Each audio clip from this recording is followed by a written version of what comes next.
आजच्या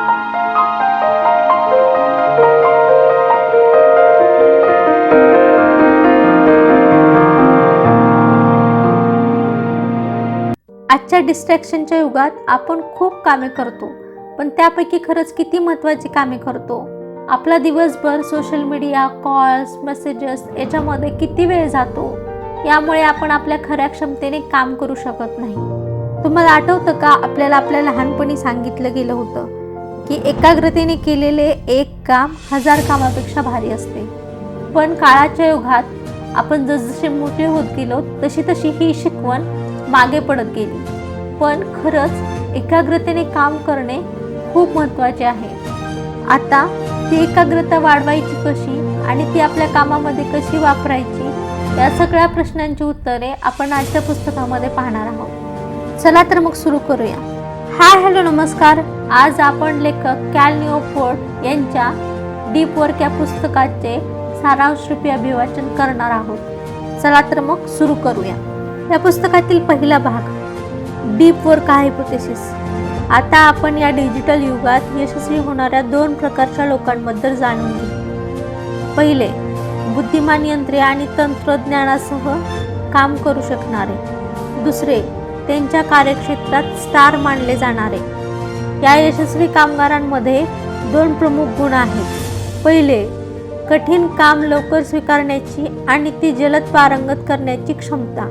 दुसरे, जलद आणि दर्जेदार अशी सामग्री किंवा उत्पादने तयार करणारे. तर प्रश्न उद्भवतो, तुम्ही ही क्षमता कशी मिळवता? येथूनच डीप वर्कची संकल्पना येते. जर तुम्ही डीप वर्क करू शकत नसाल तर तुम्हाला या दोन्ही इच्छित गुणांसह संघर्ष करावा लागेल. या पुस्तकातील दुसरा भाग, कठीण गोष्टी शिकणे. कठीण गोष्टी लवकर शिकण्याचा एकमेव मार्ग म्हणजे विचलित न होता लक्ष देणे. कुशल होण्यासाठी तुम्हाला डीप वर्क करणे आवश्यक आहे. कठीण गोष्टी गुंतागुंतीच्या असतात. तुम्हाला त्यांच्यावर लक्ष केंद्रित करणे आवश्यक आहे. उच्च गुणवत्तेचे काम करण्यासाठी तुम्हाला 2 गोष्टी आवश्यक आहेत. पहिले म्हणजे वेळ द्यावा लागतो आणि दुसरे म्हणजे फोकसची तीव्रता.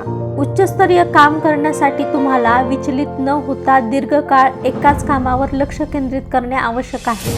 तुमचे डीप वर्क दुर्मिळ का आहे?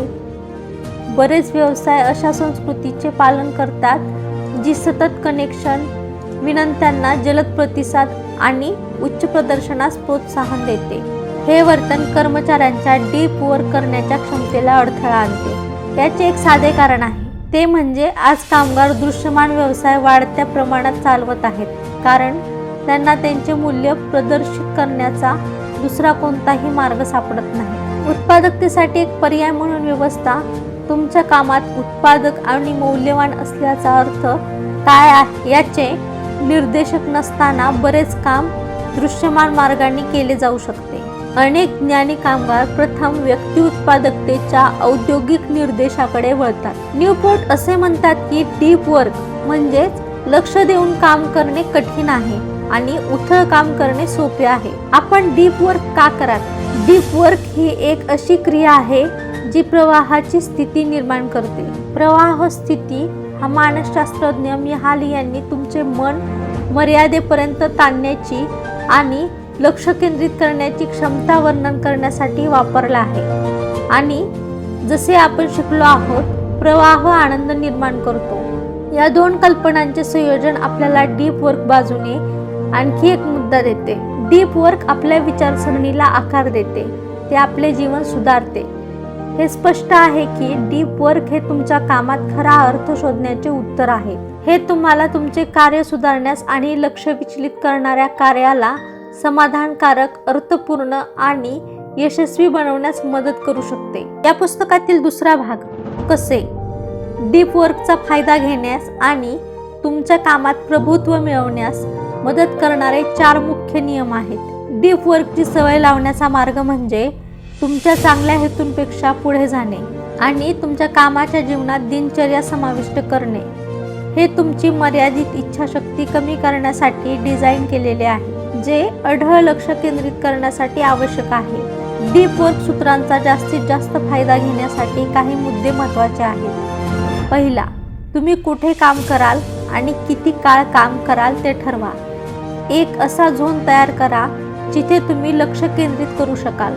दुसरे, तुम्ही काम सुरू करताना कसे काम कराल, तुमची प्रक्रिया काय आहे. तिसरे, तुम्ही तुमच्या कामाला कसे समर्थन द्याल. सुरुवात करण्यापूर्वी किंवा हलका व्यायाम करण्यापूर्वी तुम्हाला योग्य इंधनाची आवश्यकता आहे का. पोट डाऊन टाईम आणि स्वातंत्र्याच्या गरजेवर भर देतात. हे तुम्हाला डीप वर्क करण्यासाठी आवश्यक असलेला वेळ देते. डाऊन टाईम तुमची अंतर्दृष्टी सुधारते. डाऊन टाईम कामासाठी आवश्यक असलेली ऊर्जा रिचार्ज करतो. तुमच्याकडे दिवसभर डीप वर्क करण्याची मर्यादित क्षमता आहे, म्हणून दिवसा ते करण्याचा प्रयत्न करा आणि संध्याकाळचा वेळ विश्रांतीसाठी वापरा. या पुस्तकातील तिसरा भाग, कंटाळवाणेपणा स्वीकारा किंवा कंटाळवाणेपणाचा आनंद घ्या. आजच्या वेगवान जीवनात आपला मेंदू लक्ष विचलित होण्याची अपेक्षा करण्यासाठी आणि विनंती करण्यासाठी पुन्हा तयार केला जातो. तुम्ही रांगेत वाट पाहत असाल किंवा तुमचा मित्र वॉशरूममध्ये गेला असेल, तरीही आपण संभाव्य कंटाळवाण्या क्षणी आपले स्मार्टफोन तपासतो. याचा अर्थ असा आहे की आपला मेंदू लक्ष विचलित होण्याचे कारण शोधत असतो. डीप वर्कसाठी जागा सोडत नाही. लक्ष विचलित होण्यापासून विश्रांती घेण्याऐवजी आपण आपले वेळापत्रक पुन्हा व्यवस्थित करतो.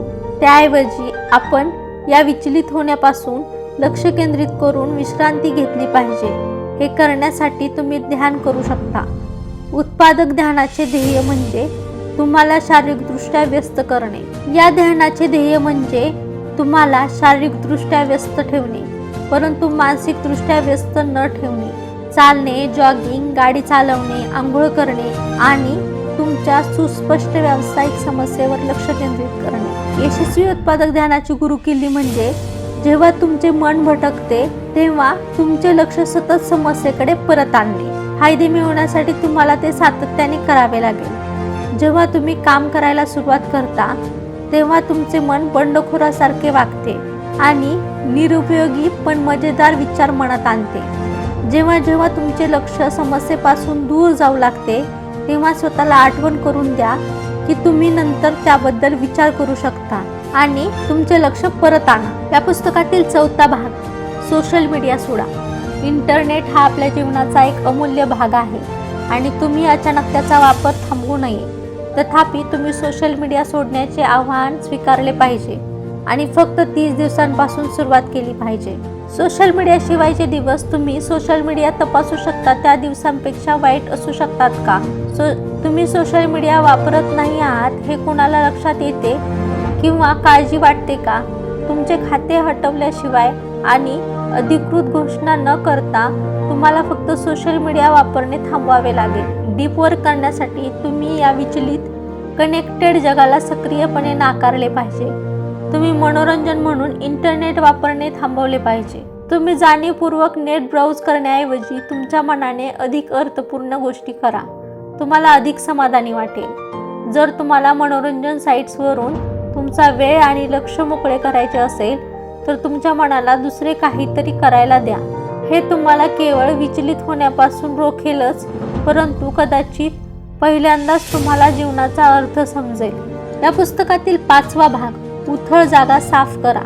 उथळ कामाला संशयाने वागवा, कारण त्याचे तोटे अनेकदा कमी लेखले जातात आणि त्याचे फायदे जास्त लेखले जातात. या प्रकारचे काम दूर करता येत नाही, परंतु तुम्ही ते इतके मर्यादित ठेवावे की ते तुमच्या कठोर परिश्रमाच्या पूर्ण फायद्यांमध्ये व्यत्यय आणणार नाही. तुम्ही तुमचा संपूर्ण दिवस शेड्यूल करून सुरुवात करावी. या वेळापत्रकात बदल करण्यास मोकळे राहा.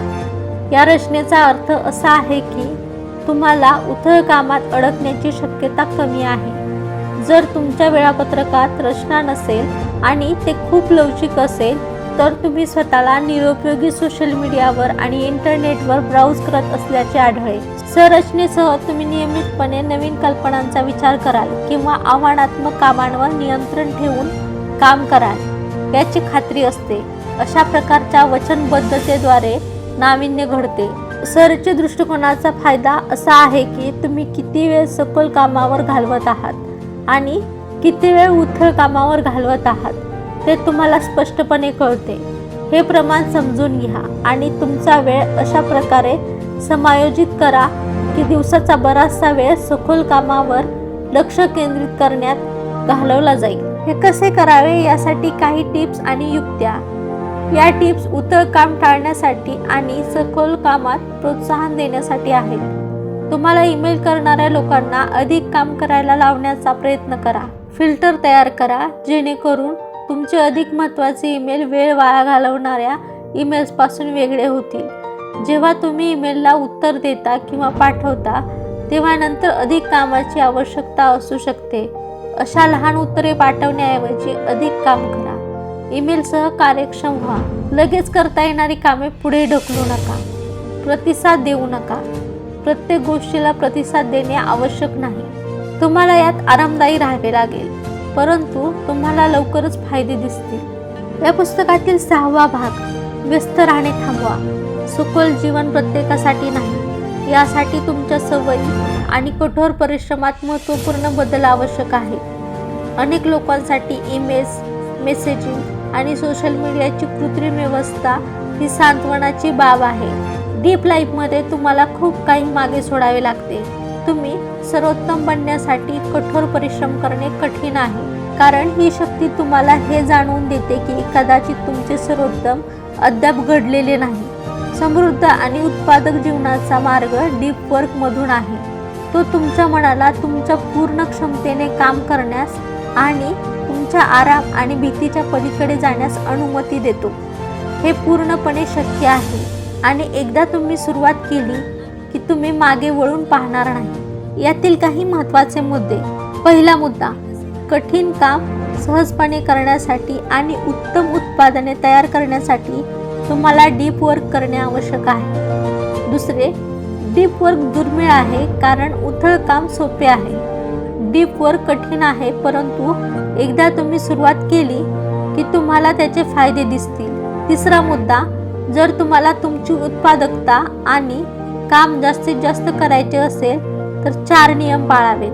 डीप वर्क करा, कंटाळवाणीपणा स्वीकारा, सोशल मीडिया सोडून द्या, डीप आउट साफ करा. जर तुम्हाला तुमची उत्पादकता आणि काम जास्तीत जास्त करायचे असेल तर वर सांगितल्याप्रमाणे सगळे नियम पाळा. याबरोबरच डीप वर्क या पुस्तकाचे सारांशरूपी अभिवाचन समाप्त झाले आहे. मला आशा आहे की हा सारांश तुम्हाला आवडला असेल आणि हा वाचल्यानंतर तुम्ही डीप वर्क तुमच्या आयुष्यात लागू करू शकाल. तुम्हाला हे पुस्तक आवडलं असेल, वाचण्याची इच्छा असेल तर या पुस्तकाची लिंक मी व्हिडिओच्या डिस्क्रिप्शनमध्ये देत आहे. त्या लिंकवर क्लिक करून तुम्ही ते पुस्तक खरेदी करू शकता. भेटूया मग एका नवीन पुस्तकासह नवीन व्हिडिओमध्ये. तोपर्यंत व्हिडिओ आवडला असेल तर व्हिडिओला लाईक करा, शेअर करा आणि चॅनलला सबस्क्राईब करा. नवीन व्हिडिओच्या नोटिफिकेशनसाठी बेल आयकॉन दाबायला विसरू नका. धन्यवाद.